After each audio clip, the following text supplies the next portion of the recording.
খবর 24 সাথে আপনাকে স্বাগত। নতুন নতুন খবর জানার জন্য আমাদের চ্যানেলে চোখ রাখুন। ভোট পূর্বে বাংলা জুড়ে চর্চায় এখন সুপারস্টার দেব। একদিকে যখন দরজায় কড়া নাড়ছে লোকসভা নির্বাচন, তার আগে ক্রমেই জোরালো হচ্ছে ঘাটালের সাংসদের রাজনীতি ছাড়ার জল্পনা।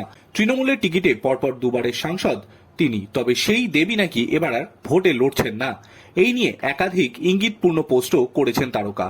সংসদে শেষ দিনে দাঁড়িয়ে তার গলায় শোনা গিয়েছে বিদায় সুর, যদিও সময়ের সাথে সাথে সবটা আরো পরিষ্কার হবে। এদিকে শোনা যাচ্ছে যে দেব ইস্যুতে এবার আসরে নামছেন তৃণমূলের second in command Abhishek Bandyopadhyay.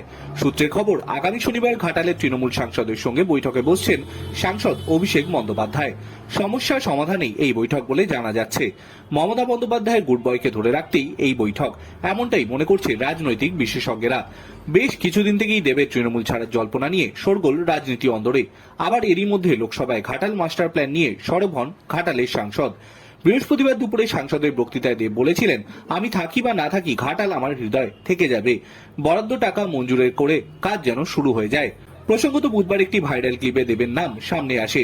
Lok Sabha ভোটের আগে যখন পায়ের তলায় জমি শক্ত করতে মরিয়া নেতারা সেই সময় সাংসদ কোটার টাকার 30% কাটমানি চাওয়ার অভিযোগ। আর ভাইরাল হওয়া অডিও ক্লিপে শোনা গিয়েছে ঘাটালে তৃণমূল সাংসদ দেবের নাম, যদিও সেই অডিওর সত্যতা যাচাই করেনি বাংলা হান্ট। বাংলা অডিও ক্লিপে দাবি করা হচ্ছে শঙ্কর দলুই দলের সাংসদ দেবের বিরুদ্ধে সংসদ তহবিলের টাকা থেকে 30% কমিশনের চাওয়া বিস্ফোরক দাবি করেছেন। উল্লেখ্য, ঘাটালের প্রাক্তন বিধায়ক শঙ্কর দলুই যদিও ভাইরাল হওয়া সেই অডিওর কথা পরবর্তীকালে অস্বীকার করেছেন শঙ্কর দলুই নিজেই।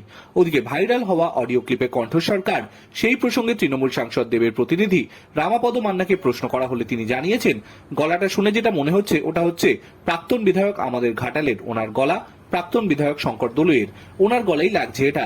এই বিষয়ে দেব লেখেন যে তার জানানোর তিনি জানিয়েছেন দিদিকে। এরপর নিজের ইনস্টাগ্রাম অ্যাকাউন্টে সাংসদ দেব লেখেন আর কিছুক্ষণ, তারপর আরো জোরালো হয়ে তারকার সাংসদের রাজনীতি ছাড়ার কল্পনা।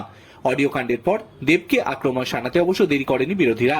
সেই সময় মুখ না খুললেও পরবর্তীকালে সকলকে চ্যালেঞ্জ জানিয়ে দেব বলেন, আমার বিরুদ্ধে অভিযোগ প্রমাণ করতে পারলে আমি রাজনীতি অভিনয় দুই ছেড়ে দেব। ওরা রাজনীতি ছাড়বেন তো? চ্যালেঞ্জ ছুড়ে দিয়েই ঘাটালের তৃণমূল সাংসদ বলেছেন, এবার অভিষেক দেব দুই সাংসদের বৈঠকের পর জল কোন দিকে গড়ায় সেটাই এখন দেখার।